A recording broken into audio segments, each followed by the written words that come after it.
how to connect GameSir Nova Lite to PC via a dongle. So the first step you're going to have to take is plugging the dongle into your PC. So insert the GameSir 2.5 gigahertz receiver into an available USB port on your computer. Windows should automatically install the required driver for this. Now once you've done that, just go ahead and turn on the controller in dongle mode. So go ahead and turn it on in the dongle mode by making sure it's off and then pressing and holding the home plus X. And then once you've done so, release the buttons when the home LED flashes green. The controller is now searching for the USB receiver.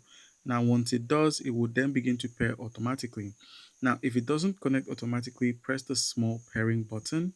You'd find press the small pairing button you'd find on the USB dongle. Now, this should be the button here, so go ahead and click on it, and that should lead you to connect your computer and the controller to the dongle.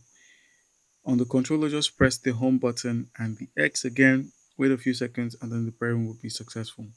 And then all you need to do is just simply test your controller.